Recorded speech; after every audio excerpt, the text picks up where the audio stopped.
The moment my sister turned to me, her voice laced with disdain, I felt the whole wedding hall freeze. Candles flickered on lavishly decorated tables, and the gentle hum of conversation died like a flame snuffed out by an abrupt gust. There, beneath the grand chandelier and surrounded by hundreds of guests, she called me ugly, a single word slicing through the air like a dagger. My cheeks burned, my heart thundered, and confusion gripped me like a vice. For a second, no one breathed. Then the groom, still holding my sister's hand, looked at me with a sorrow so deep it shattered every illusion of joy. The wedding's radiant veneer. I arrived early that afternoon, the sun high and bright in a flawless sky. The wedding venue, a refined estate on the outskirts of our hometown, sprawled across manicured lawns. Wisteria draped over white trellises, and a fountain gurgled gently in the courtyard. Guests trickled in, dressed to the nines, floor-length gowns, crisp tuxedos, and the faint perfume of roses wafting through the air. For years, my older sister Sophia had daydreamed about this moment, exchanging vows with the perfect man in a place that practically screamed romance. She'd meticulously curated every detail, from the type of lace on her gown to the color of the signature cocktails served at the reception. And as I strolled through the estate's tall doors, I felt proud for her, if also a bit envious of her flair for orchestrating such a grand affair. Yet beneath the surface, our relationship had always been peppered with small rivalries and misunderstandings. Growing up, she was the confident, glamorous one, while I, Evie, tended to be the quiet dreamer, content with a sketchbook in a corner. Sophia never stopped reminding me to fix myself up, or try a little harder to mirror her polish. Still, I'd never expected her barbs to escalate on the biggest day of her life. I spent most of the pre-wedding bustle in a side hallway, helping adjust the guest seating plans, Sophia's last-minute changes, and fielding small crises, like when an usher twisted his ankle or when the flower girl lost her basket of petals. I hovered on the periphery, hoping everything would go smoothly for my sister. If she was radiant, I believed, I could handle any snarky comment she might fling my way. The ceremony itself was picturesque. Pink rose petals scattered on the aisle, a string quartet playing delicate harmonies, and Sophia stepping forward in a white gown that made her look almost ethereal. The groom, Henry, waited at the altar, eyes shining with anticipation. As the officiant pronounced them husband and wife, applause erupted through the old chapel. I allowed myself to believe that perhaps the day would pass without any wedge driven between us. Then came the reception, glimmering with candlelit centerpieces and swirling excitement. Tuxedoed waiters served champagne, and the newlyweds' first dance drew a hush of admiration. Sophia glided like a ballerina in Henry's arms, her train fluttering behind her. I watched from the sidelines, sipping sparkling cider and telling myself to ignore the pang in my chest. It wasn't jealousy exactly, just a yearning to be seen, to be appreciated. An unexpected toast. After the first dance and a round of lively conversation, Sophia seized the microphone for a toast. I believed she would thank our parents, the bridal party, perhaps even me for assisting with the planning. My chest warmed with a small glow of pride, anticipating a sweet acknowledgement. Sophia thanked Henry, praised the venue, and jokingly poked fun at an old college anecdote. The guests laughed politely. She turned to our parents, delivering a brief but heartfelt thanks for supporting her wedding dream. Then her gaze flicked over to me, her sister.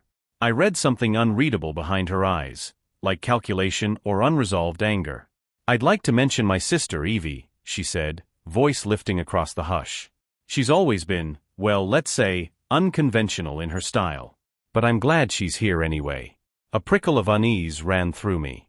A murmur of confusion rippled among the guests, who weren't sure if that was a compliment or a put-down. My cheeks flared. I offered a tight smile, hoping she'd move on. Instead, she quirked a mocking grin. "It's a wedding, dear sister," Sophia said. "I told you 100 times to pick a dress that flattered you better. You do realize how many eyes are on you tonight, yes?" A wave of awkward chuckles swept the crowd, some uncertain, some nervous. My stomach twisted. I forced a calm expression, though humiliation seared my face.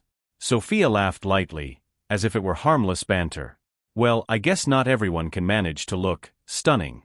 I suppose some of us are just," she paused, pressing her lips together in a feigned attempt to withhold words.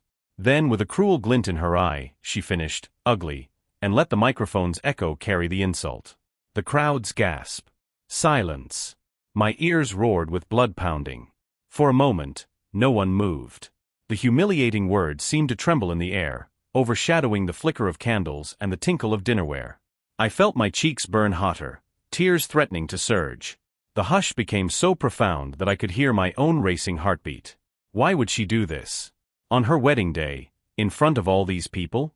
In that breathless pause, a wave of shock gripped the guests. Some looked appalled, others stared at me with pity, while a few seemed enthralled by the drama. My mother's face went pale, and my father's jaw dropped in dismay, but neither of them leaped to my defense. They were pinned by the social stakes of the moment, uncertain how to intervene without creating an even bigger scene. I stood there, the label ugly echoing in my mind, along with a memory of childhood slights, when Sophia teased me about my freckles or my tomboy style. But that was kid stuff. This was different, deliberate, public, and malicious. Time stretched, each second suffocating me. I wanted to sprint from the hall, tear off my shoes, and vanish into the night. But embarrassment glued me in place. My eyes darted around the crowd, meeting only sympathetic or stunned gazes. And then softly, I heard Henry's voice, "Sophia, that's enough." Heads turned. Henry, still holding my sister's hand, stepped forward. The microphone was still in her grasp, the power to speak. But Henry calmly extended his palm, and with a flicker of confusion, Sophia gave him the mic. His knuckles whitened around it. He cleared his throat. The hush persisted, everyone rapt. His gaze flicked between Sophia and me, brimming with an emotion I couldn't decipher. Sadness, maybe heartbreak. Henry inhaled deeply, then began in a shaky tone, "I never thought that on this day of all days, I'd have to speak against my own bride's words. Yet here we are."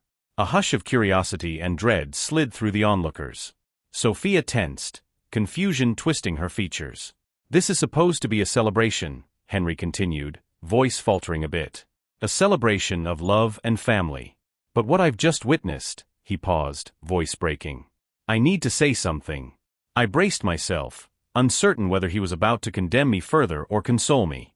Sophia lifted her chin, clearly unsettled by Henry's hesitation. He turned to me, eyes solemn. "Evie, I want you to know, I've always admired you. Your kindness, your creativity, how you make people feel at ease. Ugly is the last word I'd ever use for you." A wave of conflicting emotion welled in me. Relief warred with embarrassment. My limbs trembled. He was defending me, but why did he seem so anguished? Before I could speak, Henry faced the crowd. "There's something I've kept to myself," he said, voice thickening with emotion. "Sophia and I have built this life, but there's a part of me that regrets not being honest sooner." My sister's eyes widened. The guests leaned in, transfixed by the tension, expecting a confession or revelation. My mind spun. What was he doing? This was supposed to be a joyous day. The last thing I expected was a confession overshadowing their vows. Henry bowed his head, swallowing. "Sophia, I love you, but you have no right to speak to Evie, or anyone like that. It's cruel." He exhaled, lips quivering. "And it makes it so hard for me to keep playing along, pretending everything is perfect." A murmur rippled among the onlookers. My mother stirred in her seat, alarmed. My father frowned, uncertain. Sophia's face reddened in confusion and anger. But Henry pressed on. I can't keep living with the guilt. Evie, you should know that," he paused, voice breaking. "That a few months ago, I realized I had feelings for you. Deeper than friendship or family. And it tore me apart." Gasps fluttered like startled birds. My heart lurched violently, shock flooding my veins. He had feelings for me? My sister's groom? Sophia's eyes went wild, a mix of betrayal and disbelief. A wave of horrified interest swept the room, guests buzzing in low voices.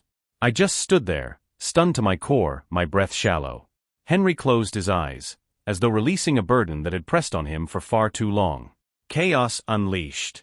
For a few excruciating seconds, no one spoke. A hush descended again, heavier than before. Then everything erupted at once, half the guests murmuring in shock, some turning to me with wide eyes, others gawking at Sophia whose face contorted with rage. A few tried to hush their tablemates, urging them to let the family speak. Sophia's complexion turned scarlet. She clenched her fists at her sides, trembling. "You what?" Her voice shook with fury, eyes glinting dangerously. "You're in love with my sister?" Henry shook his head. "I didn't plan it," he murmured, his voice cracking. and I never acted on it. I tried to bury it because I loved you and wanted to be loyal. But after hearing the cruel words you threw at Evie, I couldn't stay silent. My knees nearly buckled. Everything felt surreal: the grandeur of the wedding, the string quartet that had gone silent, the crowd that seemed to expand and recede like a blur of astonished faces. I glanced at Henry, seeing heartbreak etched on his features. He must have been wrestling with this alone, trying to maintain a facade. A swirl of sympathy and confusion battered my heart. How? When? Why? Sophia snapped around, eyes drilling into me. Did you know? Her voice was low, venomous. Did you encourage him? I shook my head violently, tears threatening to spill. No. I croaked. I had no idea. My voice quivered. The entire scenario was a nightmare: Henry's startling confession, Sophia's wrath, a captive audience feeding off the drama. Sophia stepped forward, hands still gripping her gown. I can't believe you, she spat at Henry, voice trembling. How dare you humiliate me like this on our wedding day? Her gaze cut toward me. And you, she snarled, don't pretend you had no clue. You must have done something, you. She raised the microphone as if to unleash more hateful words, but a few relatives intervened, placing calming hands on her shoulders. Sophia, calm down, someone murmured. Another tried to coax her away from the stage. Thomas refused to budge from the mic stand, though tears rimmed his eyes. He looked between me and Sophia with devastation. I never acted on it, he repeated softly. But I can't hide it anymore. I can't condone you insulting Evie with such cruelty, especially not when you should be kinder than ever. A suffocating heaviness filled the reception hall, everyone uncertain how to proceed. The wedding planner, stunned, stood by the edge of the dance floor, wringing her hands. The band members exchanged uneasy looks, their instruments idle. Caterers hovered, plates of half-served dessert turning cold. I felt completely exposed. My face burned with humiliation, first from Sophia's insult, now from Henry's startling admission. I couldn't breathe in that crowd, each pair of eyes devouring the meltdown. With a shaky gasp, I turned and hurried toward the side exit, ignoring the calls of a few concerned relatives. My steps quickened, tears threatening to blind me.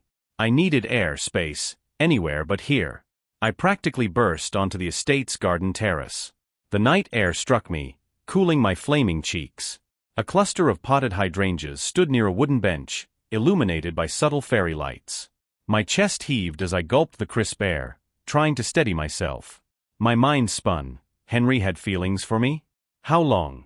Why had he even gone through with the marriage if he was in such turmoil? And Sophia, she was so confident, so controlling. She just publicly called me ugly, presumably out of her own deep-seated insecurities, and in turn Henry shattered her illusions with a confession that might break them both. I sank onto the bench, burying my face in my hands. My wedding-appropriate dress, pale lavender, ironically matching the color scheme, felt stifling. Each breath shuddered in my lungs. The muffled sounds of the crowd seeped out through the walls. Anxious chatter, perhaps arguments, maybe the start of something unraveling inside. Confrontations in the garden. Footsteps echoed on the stone path behind me. I straightened warily, dreading who might appear. My mother? My father? Sophia? Or, terrifyingly, Henry? I turned to see Henry himself, tie undone, his face drawn with sorrow. My stomach flipped. I wanted to flee, but I was pinned by heartbreak and confusion. He approached cautiously, stopping a few feet away. Evie, he said softly, voice laden with regret. I'm so sorry. I forced out a bitter laugh. For what? Publicly humiliating your new wife or revealing some secret crush on me in front of everyone? He exhaled shakily. Both, he admitted. He ran a hand through his hair, glancing at the starry sky overhead. I never wanted it to come out like that. But hearing her call you ugly, I snapped. It's so unfair, the way she treats you. I folded my arms, tears brimming. You should have told me privately. Or better yet, not married her if you had doubts. Henry's expression twisted with pain. I know. But I did love her. I do love her, in a way. I thought my feelings for you were just a momentary confusion, that I could bury them and be devoted to Sophia. But the wedding stress, her cruelty, it made everything erupt. A lump clogged my throat. Henry, you realize how complicated this is, right? You and my sister are married. You can't just blow that up because of some passing attraction. And you definitely can't shift the blame to me. I had no idea. He nodded, tears gathering in his eyes. I don't blame you for anything. I blame myself for not sorting this out before walking down the aisle. His voice trembled. You're right. I messed up. But I couldn't let her tear you down like that without speaking the truth. Even if it means paying a heavy price. My mind reeled. The tension between wanting to comfort him and wanting to scold him for appending everything warred in my chest. We sat in pregnant silence under the fairy lights, the distant hum of outraged voices drifting from inside. The estate felt surreal, like a stage set for tragedy. Finally, Henry mustered the courage to speak again. I'll talk to her. I'll fix this, somehow. I bit my lip, tears rolling down. I'm not sure it's fixable, I whispered. She's your wife, but now she knows how you feel. And she hates me. This is a mess. He extended a tentative hand, maybe to comfort me, but I recoiled. The swirl of guilt in his eyes said it all. He knew crossing that boundary was wrong. He let his hand fall to his side, nodding in resignation. Sophia's fury unleashed. A second set of footsteps approached, more forceful this time. I glimpsed a flash of white. Sophia stormed into the garden, gown trailing behind her like an ominous cloud. Her eyes shone with tears and anger, the wedding bouquet trembling in her hand. She spotted us near the bench, her expression twisting. I knew it, she spat, voice hoarse. Of course you'd run out here to comfort him. I stood, hands raised defensively. Sophia, I didn't. But she cut me off, stepping closer, her face contorted with betrayal. Are you happy now? She demanded, tears spilling. First, you overshadow me with your quiet, helpless act, making everyone pity you. Then he goes and admits feelings for you in front of everyone. My wedding day is ruined. Her chest heaved with sobs and fury. That's not fair, I interjected, heart pounding. I never asked for this. You attacked me first. Henry tried to speak. Sophia, please. She whirled on him, tears glistening. You're no better. How dare you embarrass me like that? You said you loved me. Did you vow your life to me just to stand up and humiliate me publicly? His voice cracked. I do love you, but you also love my sister, she shouted, bitterness coating every word. Where does that leave me? Am I supposed to just accept this twisted triangle? Her bouquet slipped from her fingers, landing with a soft thud on the stone path. I flinched, the swirl of heartbreak evident in her voice. My earlier anger tempered with empathy. She might have called me ugly, but it was clear she was hurting beyond measure. That didn't excuse her cruelty, but it painted a portrait of deep insecurity, exacerbated by Henry's shocking confession. Sophia trembled, tears streaming down her cheeks, mascara smudged. This is my wedding day. And in a single moment, you both destroyed my happiness. She pressed a hand to her forehead, as if battling dizziness. I took a step forward, ignoring Henry's presence for a moment, focusing on my sister. I wanted to quell her anger, or at least defuse the situation. Sophia, I said quietly, I'm sorry this happened. I never wanted to overshadow you or threaten your relationship. And believe me, I'm as shocked as you about Henry's confession. She scoffed, wiping her tears with the back of her hand. Yeah, well, you've always been the quiet sabotage type, haven't you? Her words stung, but her tone was more heartbroken than vicious now. Always letting me do the talking while you soak up sympathy. People coo at how gentle and kind you are, and here I am, the controlling pretty sister who's not even as beloved as she thinks. I swallowed, tears threatening. I don't see it that way, I insisted softly. I've always admired you, your confidence, how you go after what you want. I never tried to steal anything from you. Sophia let out a shaky breath. Then she glared at Henry. But you had a choice. You chose to marry me despite your feelings for her. Why? Couldn't you have told me? Ended things before humiliating me at the reception. Henry's face crumpled. I thought it would go away, that once we were married, I'd focus solely on you. And I was terrified that if I admitted anything, you'd leave me. I never intended to confess tonight. But when you called Evie ugly, I couldn't bear it. The heartbreak in his voice was undeniable. Even so, the damage was colossal. The tension between them felt like a taut wire, ready to snap. I wondered if there was any chance for them to salvage their relationship, or if these revelations spelled doom for their marriage. Sophia's tears didn't stop. She choked out, "You can't stand me insulting her because you're in love with her. My own sister." She sank against a marble column, face in her hands. "I can't do this. I can't even look at either of you." Intervention by family and friends. We heard muffled voices from inside, calling Sophia's name. A few relatives poked their heads out, presumably searching for the bride. They spotted the three of us in the garden, Sophia in tears, Henry and me looking stricken. My father approached with a tight frown, my mother hovering anxiously behind him. "Children, what on earth is going on?" my father asked, voice trembling with concern. "The guests are all in disarray.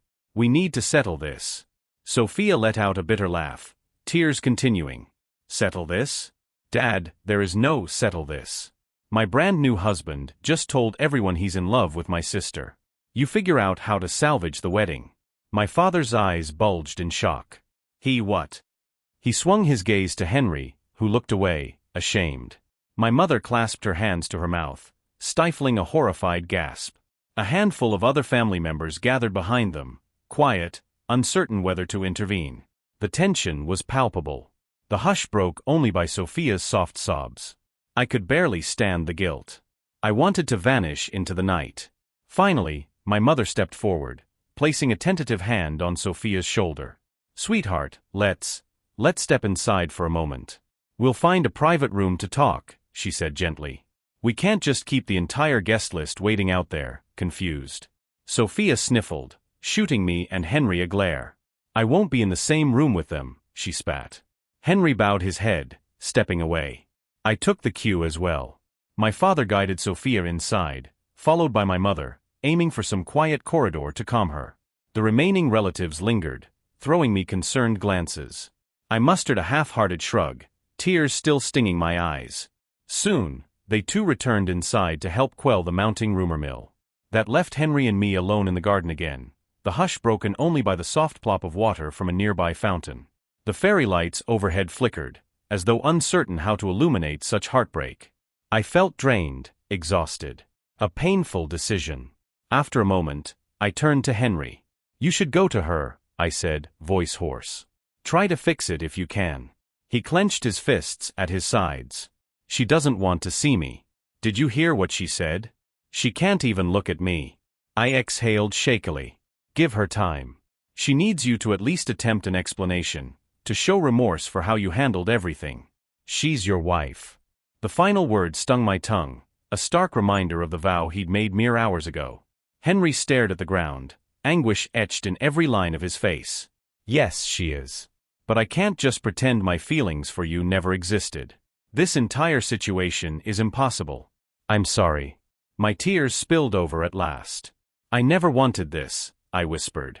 "I never wanted to come between you two. I was content just to be part of the wedding, supportive from the sidelines. Why did you have to complicate everything?" He reached out as if to comfort me, but thought better of it, letting his arm fall. "I'm sorry, Evie. If I could go back in time," he trailed off, eyes haunted.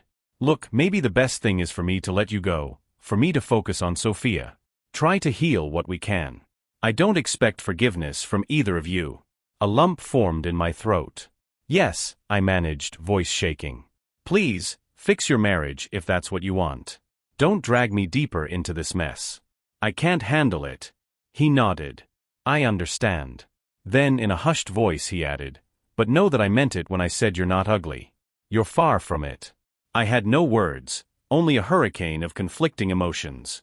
He turned and walked back inside, presumably to face whatever meltdown awaited him. I remained in the garden, tears slipping quietly down my cheeks. Perhaps I'd leave soon, slip out the back gate and never return. The idea of rejoining the wedding throng, of enduring the stares and whispered speculation, made me nauseous. Eventually, the garden lights dimmed, and a chill crept into the air. I realized I couldn't hide outside forever. My phone buzzed in my clutch, messages from cousins asking where I was, from friends checking if I was okay. My father tried calling once, but I declined, not ready to face any paternal lecture or attempt at fixing things. At last, with trembling resolve, I re-entered the building. The once lively reception hall lay in subdued disarray. Many guests had left early, unwilling to linger in the uncomfortable aftermath. Others gathered in small knots, discussing the fiasco with hushed voices. Waiters cleared half-finished plates. The string quartet had quietly packed up, replaced by soft recorded music. I noticed Sophia's mother-in-law near the dessert table, looking distraught. Henry was nowhere in sight, presumably in some private confrontation with my sister. My mother spied me from across the room, relief and heartbreak in her eyes. She approached, enveloping me in a tight hug. "You poor thing," she murmured. "I'm so sorry. This is all so terrible." I stiffened, then slowly relaxed into her embrace, tears pricking again. "Where's Sophia?" I whispered. Mom sighed. She locked herself in the bridal suite.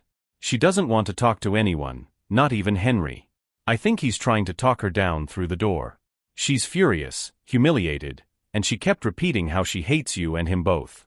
A pang jabbed my heart. Of course she hates me. She thinks I had something to do with this. She shook her head gently. "I'll talk to her. Give her some time, sweetie.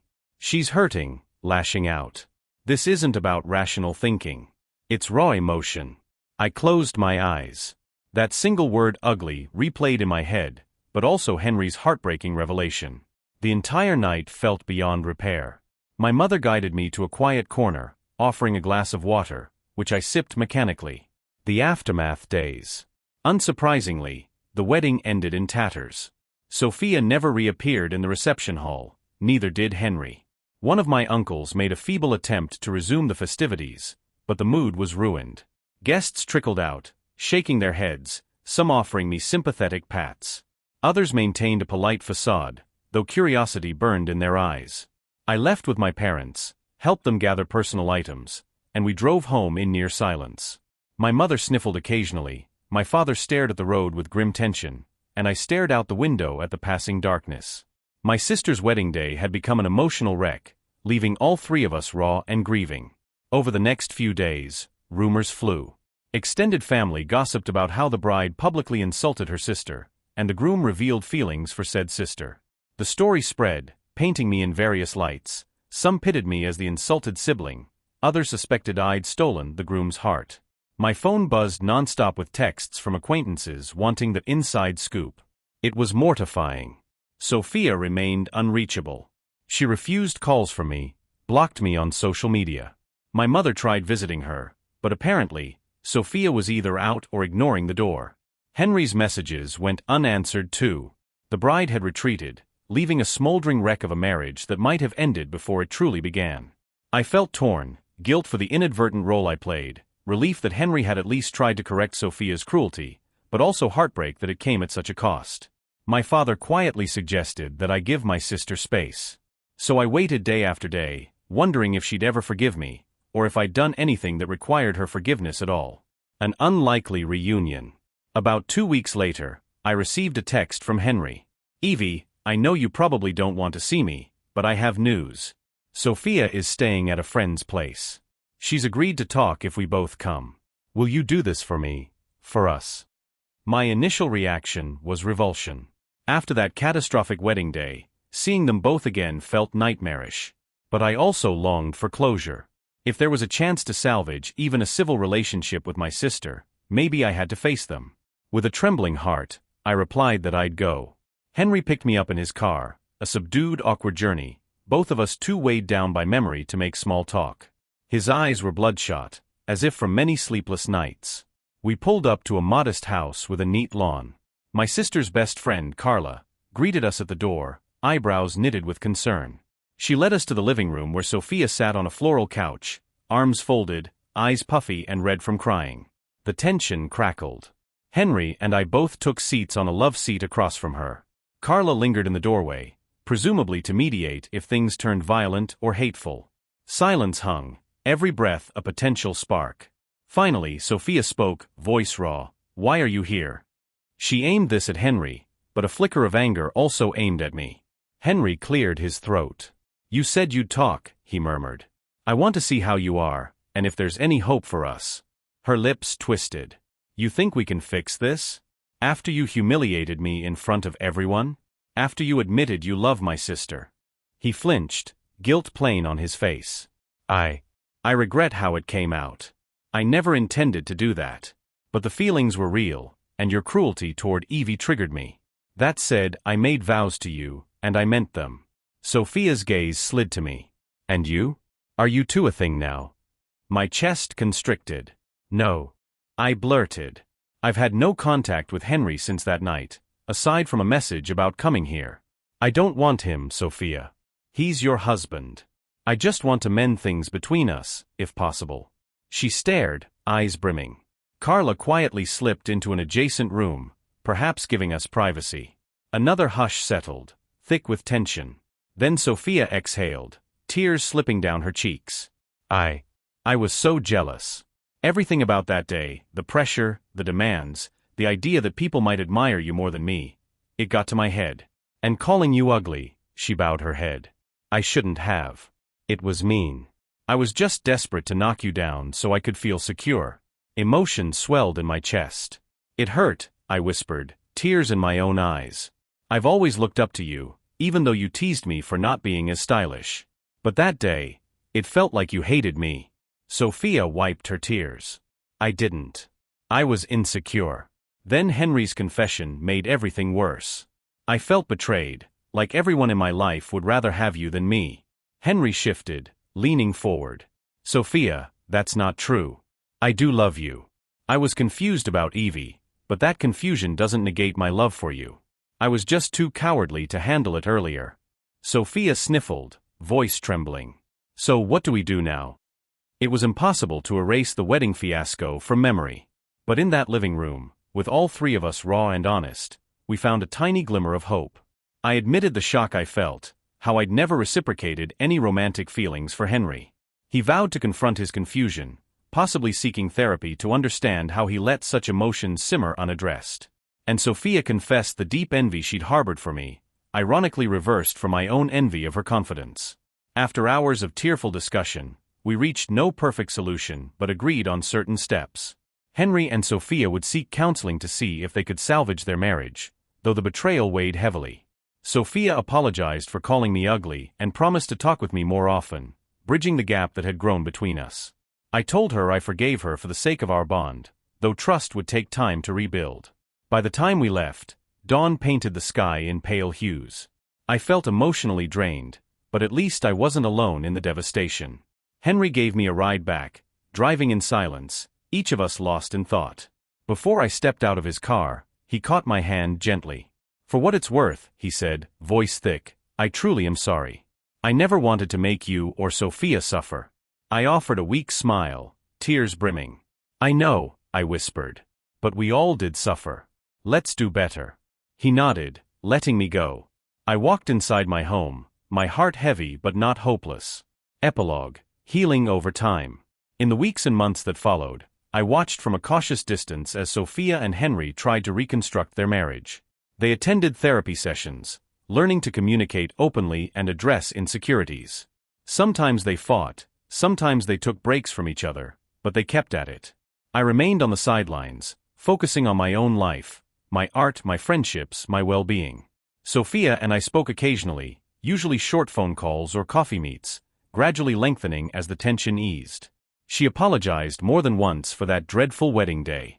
I recognized how fragile she felt, and I reciprocated with patience. Over time, we even joked about wedding fiasco stories, though the sting never fully vanished. Henry, for his part, maintained a respectful distance. The fleeting feelings he'd confessed became a taboo topic. We both recognized that no good could come from dwelling on them, so we left them in the past. If he found a renewed sense of love for Sophia, or if they parted ways eventually, it would be their journey. I wished them well, but I no longer felt compelled to entangle myself in their drama. 1 year after the wedding, Sophia and Henry threw a small barbecue in their backyard, inviting only close family. I hesitated to attend, but my mother insisted. Arriving, I found them smiling, albeit with an undercurrent of caution.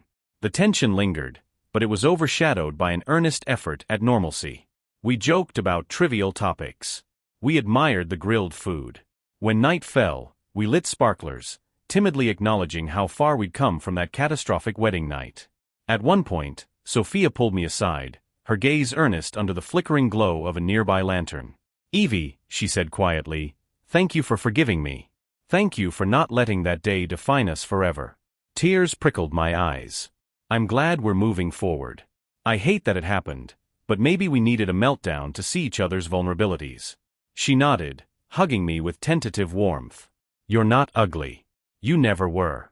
I was just too proud to see your beauty. It wasn't about outward appearance, I realized, but about the acceptance we both craved. I smiled softly, letting go of a final shred of bitterness. I know. A gentle hush fell. Across the yard, Henry looked our way, offering a subtle nod. Sophia and I parted, each returning to the gathering. Sparks danced in the summer night, laughter rising above the crickets' hum. The air felt lighter, the path ahead uncertain but hopeful. Final reflections. My sister once called me ugly at her wedding, in front of everyone, searing that insult into my soul. But in the bleak aftermath, the groom's heartbreaking confession cracked open truths we'd all been avoiding: envy, insecurity, misguided affection. We stumbled through guilt, anger, and sorrow, only to realize that sometimes the most painful revelations can point the way to deeper understanding. Sophia and Henry remain married, forging a cautious but genuine bond. I remain single, exploring new opportunities with my art and finding confidence in who I am, unburdened by the shadow of ugly. Our family gatherings remain a bit awkward, but we've learned to approach each other with vulnerability rather than hidden resentment. Life's not a fairy tale, but it's real, and real can be messy yet redemptive. Even now, memories of that wedding day conjure a twist of pain, but as time sculpts the raw edges into scars, I see that the groom's impulsive confession may have ultimately saved us from stagnating in toxic illusions. It shattered illusions, yes, but also forced us to confront ourselves and each other, forging a painful path to honesty. I still sometimes wake in the night, recalling the hush after Sophia sneered the word ugly, feeling that old pang of humiliation. But then I remember how Henry, trembling, eyes wet, defended me. I remember how, in the wreckage of that day, we all learned that real relationships can't be built on false appearances or secret grudges. We learned that beauty runs deeper than a wedding gown or a polished facade, that it lives in the heart's capacity to acknowledge flaws and still strive for love. Perhaps that's the real moral. Out of heartbreak can bloom a determination to speak truth, to apologize, to forgive.